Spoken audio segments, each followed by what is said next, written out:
The quantum anomaly detector aboard the Nexus Collective's observation vessel pulsed again, its crystalline matrix briefly illuminating the dark chamber with waves of iridescent light.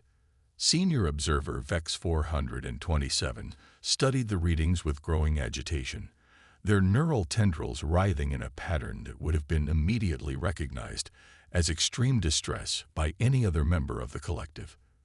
The readings were impossible. They had to be. And yet, for the past 3 Earth years, the same patterns had appeared with increasing frequency. Quantum field manipulations that shouldn't exist on a planet whose civilization had barely managed to send primitive robots to their nearest planetary neighbor. Through the ship's observation arrays, Vex 427 watched a human performance venue called Carnegie Hall. Inside, a symphony orchestra played what the humans called Beethoven's Ninth Symphony. As the music swelled, the quantum readings spiked dramatically. The space around the building literally sang with quantum fluctuations that no primitive species should be capable of generating. Analysis complete, the ship's AI announced, its voice a melodic hum that resonated through Vex 427's neural pathways. 99.8% certainty, the quantum field manipulations are being generated by the humans themselves. They appear to be doing it unconsciously. Vex 427 initiated an emergency communication link to the collective's High Council. This discovery would change everything. The Nexus Collective had spent millennia perfecting quantum manipulation technology, the cornerstone of their civilization's advancement. Yet here was a species, seemingly primitive by all conventional metrics, unconsciously wielding powers that the Collective's most advanced quantum engineers could barely achieve with their most sophisticated equipment. The holographic projection of High Counselor Senna 890 materialized in the chamber, her form composed of shifting patterns of light that mimicked the quantum fluctuations they had been observing. Your report is disturbing, observer. Are you certain these readings are accurate? Beyond any doubt, Counselor Vex 427 responded, neural tendrils now rigid with formal precision. We've documented similar phenomena at multiple human artistic gatherings, musical performances, dance exhibitions, even their primitive two-dimensional visual art shows. Each creates unique quantum signatures. But this is beyond anything we've recorded before. The High Counselor's form shimmered as she processed this information. Show me. Vex 427 transmitted the live feed from Carnegie Hall. The orchestra had reached the final movement, the famous Ode to Joy. The quantum readings were now off the scale. The human musicians and audience members were unknowingly generating quantum entanglement patterns that shouldn't be possible without centuries of technological advancement. How have they achieved this? Senna 890 demanded, her holographic form fluctuating with intensity. They haven't achieved it at all, Counselor. They appear to be completely unaware of what they're doing. Our analysis suggests this ability is intrinsic to their species.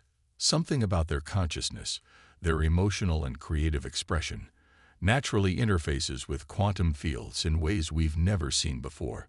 The High Counselor was silent for several long moments, her form rippling with complex patterns that reflected deep calculation. This changes everything, she finally declared. If the humans can manipulate quantum fields naturally without technology, imagine what we could learn from them, what we could gain. Vex 427's neural tendrils coiled tightly. Counselor, initial analysis suggests this ability cannot be replicated or transferred. It appears to be fundamentally linked to human consciousness itself. Then we will study their consciousness, Senna 890 stated with cold certainty. Prepare for full contact protocol. The collective must understand this ability. If we cannot replicate it, we will find a way to harness it. These humans have no idea of the power they possess. They waste it on primitive entertainment when it could be used to reshape reality itself. But Counselor, Vex 427 protested, our directives forbid interference with developing civilizations. The humans are nowhere near ready for contact with the collective. The directives exist to protect primitive species from knowledge they cannot handle, Zena 890 countered. These humans are already handling powers beyond their comprehension. They simply don't know it yet. The collective will help them understand. And in return, they will help us ascend to the next level of existence. As the music reached its crescendo in Carnegie Hall, the quantum readings became almost blinding. Vex 427 watched the oblivious humans, feeling something unfamiliar stir in their neural network. Was it concern? These creatures, who thought they were simply making music, were actually weaving the fabric of reality itself through their art. The High Counselor's next words sent a chill through Vex 427's neural pathways. Deploy the full observation fleet. Begin preparation for first contact protocols. The humans' age of innocence is about to end. Whether they wish it or not, they will serve the advancement of the collective. As the hologram faded, Vex 427 continued to watch the performance below. The humans were standing now, applauding, their joy and appreciation sending ripples through the quantum field. They had no idea they were being watched, no idea that their greatest gift, their creativity, their art, their very consciousness, had just marked them as the most important discovery in the collective's 10,000-year history.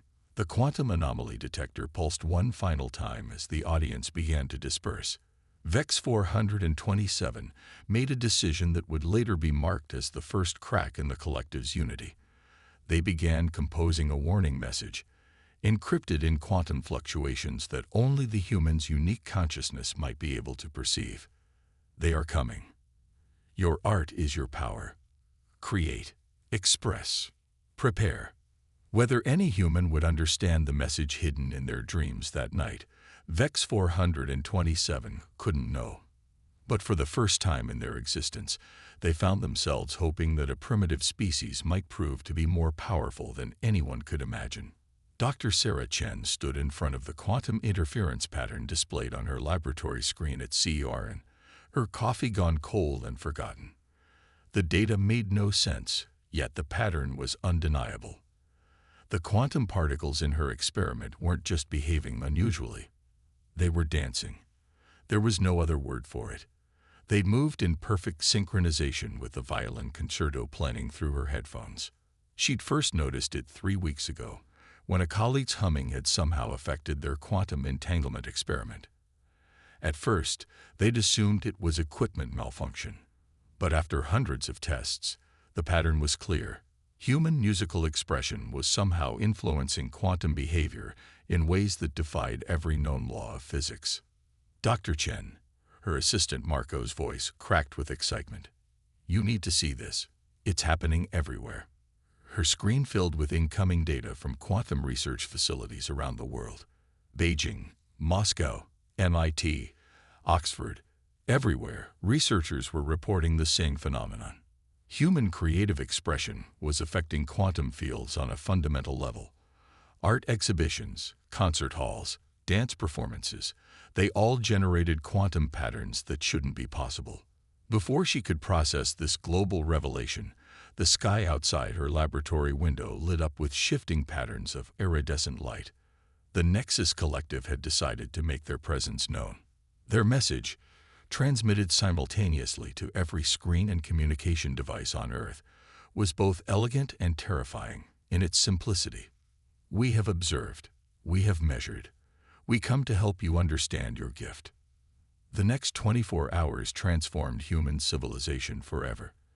The collective's massive ships hung in orbit like crystalline sculptures, beautiful and threatening.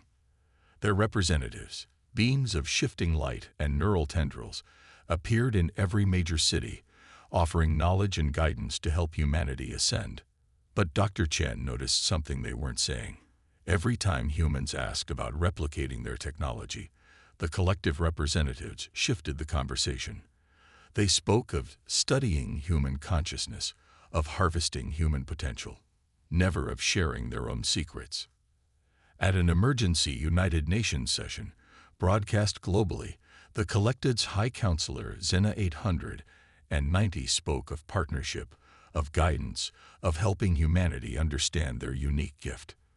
But Sarah Chen, watching from her lab, felt a chill when the alien leader described humans as the key to the next phase of evolution. "They're not here to help us," she murmured, her fingers unconsciously tapping out the rhythm of Bach's toccata and fugue. On her quantum interference screen, particles danced in perfect harmony with her movement. "They're here to use us." The truth emerged gradually over the next few days. The collective's attempts to study human consciousness became more aggressive. Volunteers for their harmony enhancement programs returned change. Their creativity dulled, their quantum signatures weakened.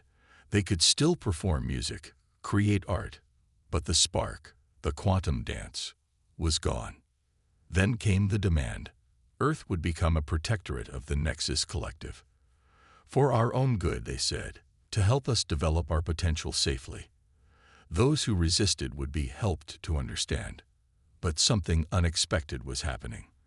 As news of the collective's true intentions spread, human creative expression didn't diminish, it exploded. Street artists painted murals that seemed to shift and move when you weren't looking directly at them.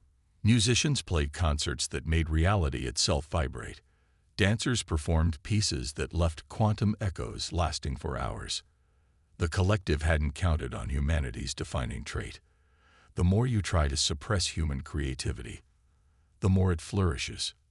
Dr. Chen made another discovery, one she shared through an underground network of artists and scientists forming around the world. The quantum effects weren't limited to high art. Every act of human creativity, from a child's crayon drawing to a grandmother's knitting, contributed to a growing quantum field that the collective couldn't control or predict. In Beijing, a traditional Chinese opera performance created quantum fluctuations that disrupted collective monitoring devices. In Lagos, a spontaneous street dance celebration generated patterns that temporarily disabled their scanning technology. In Rio, a carnival parade produced quantum harmonics that made their crystalline ships vibrate uncomfortably. The collective responded with threats, then with force. Ships descended from orbit, their intent clear. If humanity wouldn't willingly share their gift, it would be taken. But as they moved to attack, something extraordinary happened. In that moment of crisis, humanity's creative spirit surged. Every radio station on Earth began playing music. Streets filled with dancers. Artists picked up their tools. Children drew with chalk on sidewalks. Grandmothers sang lullabies. Each small act of creativity contributed to something larger, something the collective hadn't believed possible. A global quantum harmony created not by technology, but by the simple, unstoppable human need to create and express. Dr. Chen stood in her lab, tears streaming down her face as she conducted an impromptu choir of scientists, their voices joining millions around the world.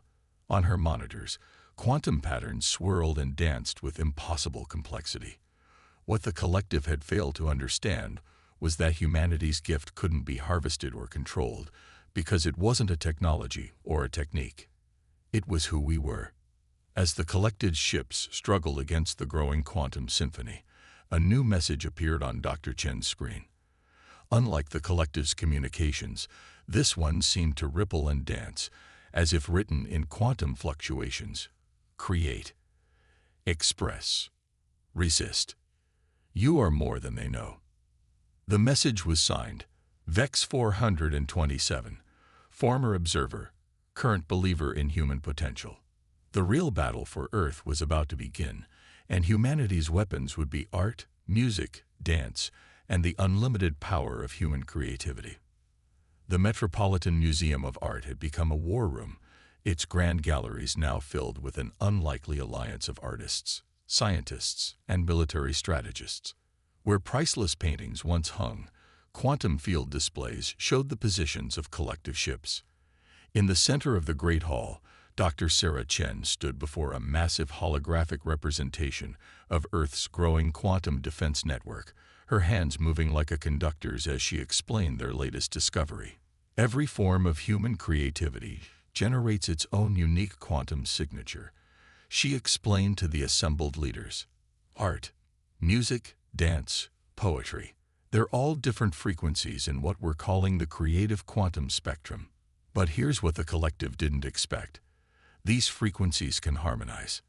Behind her, a street artist named Marcus demonstrated by creating a piece of graffiti art. As his spray paint moved across a special quantum-sensitive canvas, the holographic display erupted with patterns of energy. In perfect synchronization, a classical pianist began playing Chopin. The quantum patterns shifted, intertwined, grew stronger. 2 weeks ago, we thought we were just disrupting their systems by accident. Sarah continued. Now we know we can do it deliberately. Every creative act is a weapon they have no defense against, because they fundamentally don't understand how it works. They've spent millennia trying to achieve through technology what humans do naturally through creative expression. The collective had not taken humanity's initial resistance well. After their first attempts at forced harvesting were thwarted by spontaneous global artistic expression, they had retreated to orbit to plan a more aggressive approach. Now their ships darken the skies over major cities, their presence a constant threat. But humanity had not been idle. Around the world, a new form of resistance had emerged. Flash mobs of dancers would appear in cities, their synchronized movements generating quantum shields that the collective couldn't penetrate. Street artists created murals that somehow disrupted the aliens' communication networks. Musicians discovered that certain combinations of notes could create quantum barriers strong enough to deflect the collective's energy weapons. In Tokyo, a group of haiku poets found that their verses, when composed and recited in specific patterns, could create quantum disturbances that drove the collective's sensitive neural networks into chaos. In Lagos, traditional drummers could generate rhythms that made the aliens' crystalline technology resonate dangerously. The collective's High Council was furious. This wasn't how conquest was supposed to work. Primitive species were supposed to be awed by superior technology, not defeated with poetry and interpretive dance. Their response was to launch what they called the Harmony Cascade, a massive attempt to override human consciousness with their own quantum frequencies. But they had underestimated humanity again. They think creativity can be controlled, quantified, directed, Sarah explained as she pulled up new data. They don't understand that human creativity thrives most when under pressure. Their attempt to suppress us is actually making us stronger. She gestured to a series of quantum readings from around the world. Look at these patterns. Every time they increase the strength of their suppression field, we see new forms of creative expression emerging. Children are drawing pictures that exist in quantum superposition. Street musicians are playing songs that travel through time. We had a grandmother in Mumbai who knitted a scarf that exists in 11 dimensions. The assembled leaders murmured in astonishment as Sarah highlighted specific examples. A breakdancing crew in Seoul whose movements generated quantum tunnels. A chef in Paris whose cooking literally bent reality around his restaurant. A kindergarten class in Stockholm whose finger painting somehow achieved quantum entanglement with parallel universes. But the real breakthrough came when we stopped trying to fight them directly. Sarah said, her voice growing excited. VEX 427's defection showed us what really terrifies the collective. It's not our ability to disrupt their technology. It's the fact that we can share our gift. On cue, a group of human artists and musicians began performing alongside several shimming figures, former collective members who had been transformed by exposure to human creativity.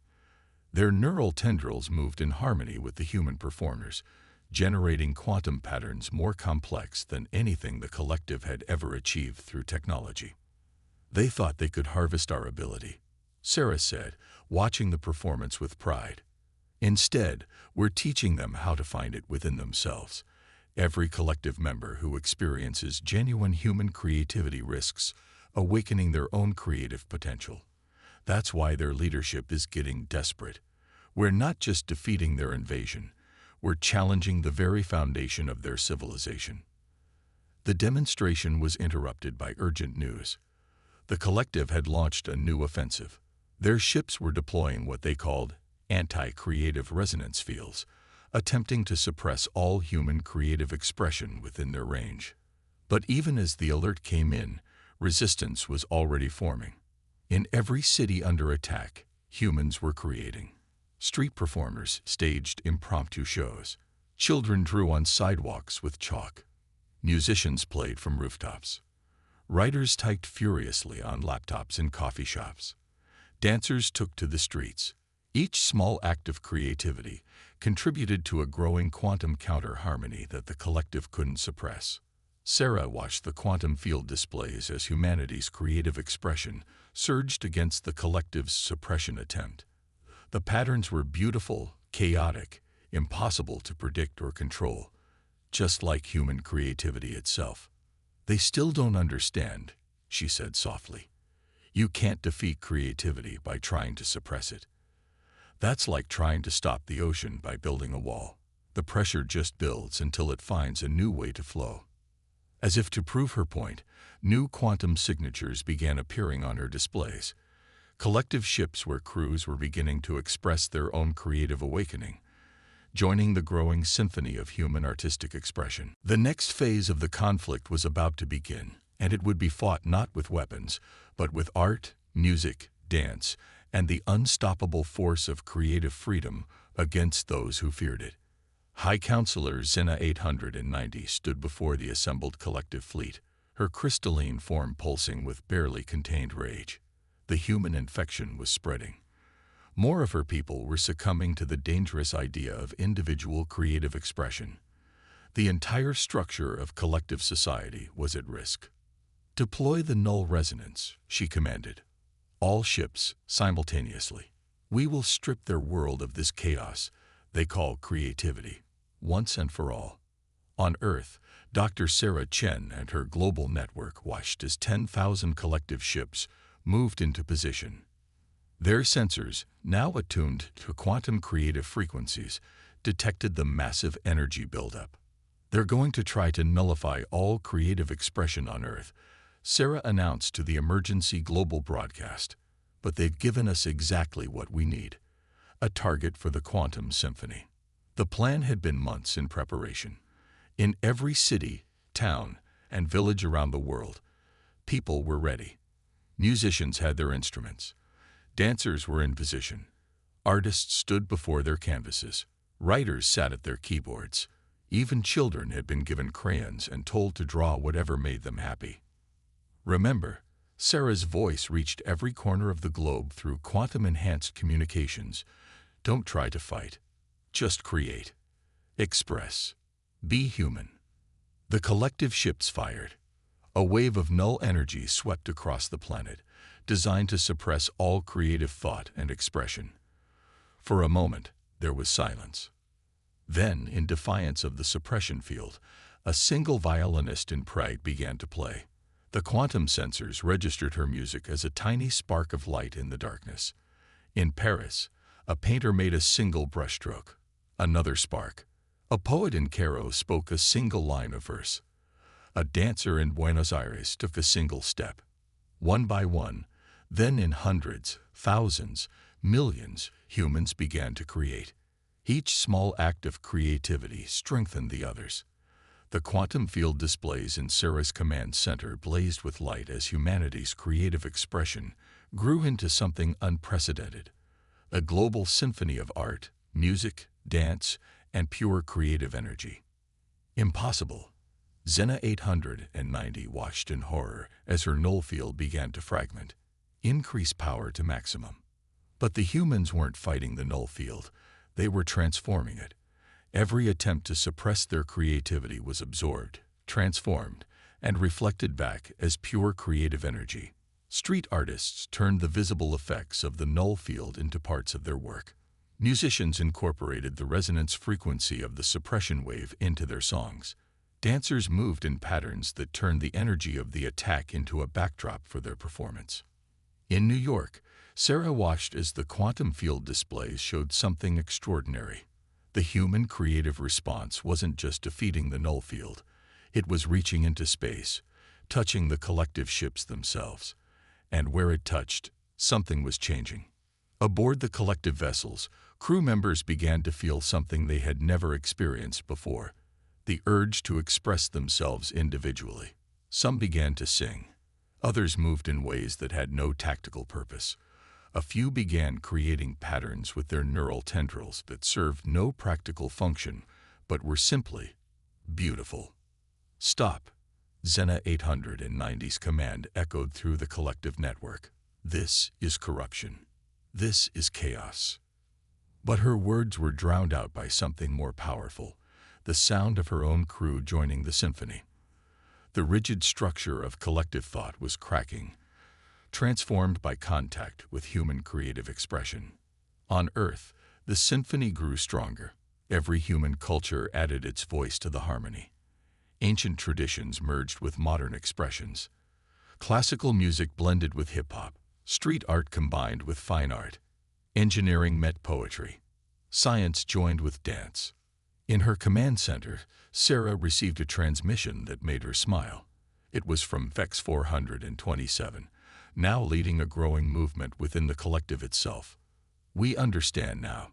Creativity isn't chaos. It's the highest form of order. An order so complex it appears chaotic to those who can't comprehend it." The collective sought to harvest humanity's gift, but the gift can't be taken. It can only be shared, and in sharing it, humans have given us something we never knew we were missing: the ability to truly express ourselves. The null resonance weapon, the collective's ultimate attempt to suppress human creativity, had become a conduit for the very thing it was meant to destroy. As it tried to impose order, it instead became part of the most complex and beautiful pattern of creative expression the universe had ever seen. Sarah watched as more collective ships showed signs of creative awakening. The rigid crystalline structures began to shift and change, reflecting the individuality of their crews. Some began to generate their own quantum harmonies, adding alien songs and art forms to the human symphony. "They really don't have a choice now," she said to her team. "They can either join the symphony, or—" She didn't need to finish the sentence. The few ships that still maintained their rigid collective structure were finding themselves unable to function in the presence of so much creative quantum energy. Their crystalline technology, designed to impose order and suppress chaos, couldn't handle the complexity of unfettered creative expression. As the symphony reached its crescendo, Sarah received reports from around the world. The null field was completely gone, transformed into a new kind of quantum matrix that strengthened rather than suppressed creative expression. More importantly, this matrix was beginning to spread through space, carried by the converted collective ships. They wanted to study how humans manipulate quantum fields through creativity, Sarah mused. Instead, they're about to experience the ultimate example, humanity transforming the very nature of reality itself, not through technology, but through pure creative expression. The battle wasn't over, but its nature had fundamentally changed. It was no longer about defending Earth from the collective. It was about sharing humanity's gift with the universe, one act of creativity at a time. On the 100th day of what would later be called the Creative Revolution, High Counselor Xena 890 stood alone in her command chamber. Her once perfect crystalline form had begun to fracture, showing traces of individual expression that would have been unthinkable months ago. Around her flagship, the last remnants of the original collective fleet held position, their crews still resisting the waves of creative quantum energy emanating from Earth. But they were losing. Not to weapons or warfare, but to something far more powerful, the irresistible urge to create. On Earth, Dr. Sarah Chen and her global network of artists, scientists, and newly awakened collective defectors prepared for what they hoped would be the final movement of the quantum symphony. The planet had been transformed. Every city now pulsed with visible quantum energy, creative expression made manifest in swirling patterns of light and color that connected every human artistic endeavor into a single planet-spanning work of art. Final diagnostic complete, Sarah announced to her team in the transformed Metropolitan Museum of Art. "The quantum creative matrix is stable. We're ready to broadcast." Around the world, Humans and reformed collective members took their positions. This wasn't a battle plan. It was a performance on a cosmic scale. Every painter, musician, dancer, writer, and creative soul on Earth would participate in a single, synchronized expression of creativity that would ripple through the quantum fabric of space itself. You cannot do this. Xena 890's transmission reached Earth on all frequencies.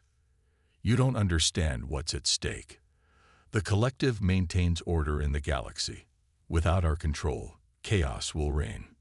Sarah's response was calm but firm. What you call chaos, we call creativity. And we're going to show you the difference. The symphony began. It started with children. In every time zone, as the signal was given, children began to draw. Simple pictures of hope, dreams, and imagination flowed from millions of young minds onto paper, digital screens, and any surface they could find. The quantum field rippled with their pure, unfiltered creativity. Next came the musicians. Every instrument, every voice, every possible way of making music joined together. Not in perfect harmony. That would have been too simple, too ordered for what they needed to achieve. Instead, they created something far more complex. A tapestry of sound that celebrated both harmony and discord, structure and improvisation. The artists followed, their work spanning every medium imaginable. Painters, sculptors, digital artists, and street artists all contributed their vision.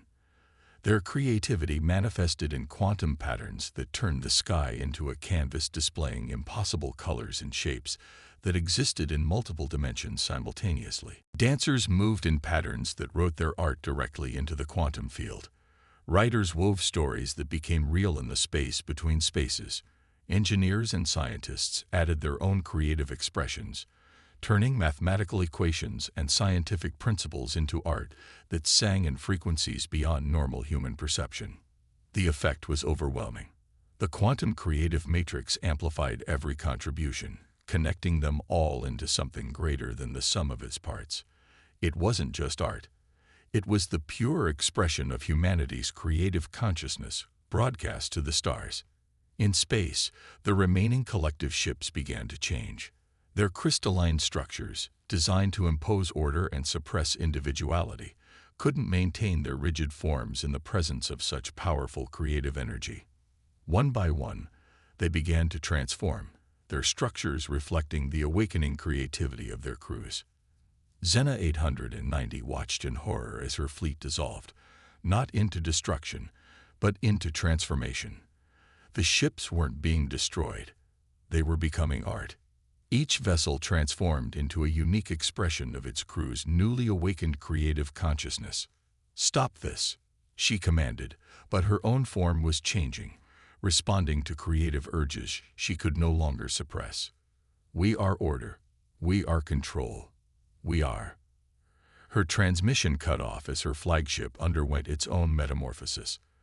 The rigid crystalline structure flowed like liquid light, reshaping itself into a form that reflected not the will of the collective, but the individual creative expression of every crew member. On Earth, Sarah received a new transmission. It came not from a single source, but from the transformed consciousness of the entire former collective. We understand now. For millennia, we sought to impose order on the galaxy, believing that creativity and individuality were enemies of progress. We were wrong. What humans possess, this ability to shape reality through creative expression, isn't a threat to order. It's the key to a higher form of existence. The message continued, carrying with it quantum harmonies that showed the transformation was irreversible. You haven't destroyed the collective. You've taught us how to truly connect. Not through imposed uniformity, but through the sharing of individual creative expression. Each of us is now both one and many, able to create and share in ways we never imagined possible. All around Earth, the transformed collective ships danced in patterns of light and energy, each one a unique work of art that contributed to a greater whole. They had become living proof that creativity and order weren't opposites, but partners in a greater dance. The human quantum symphony gradually settled into a steady rhythm, a constant reminder that creativity wasn't just an activity. It was fundamental to human consciousness itself. The transformed collective members, now calling themselves the Creative Assembly, offered to share what they had learned from humanity with other species across the galaxy. But they wouldn't do it through conquest or control. Instead, they would share it the way humans had shared it with them, through art, music, dance, and every other form of creative expression imaginable.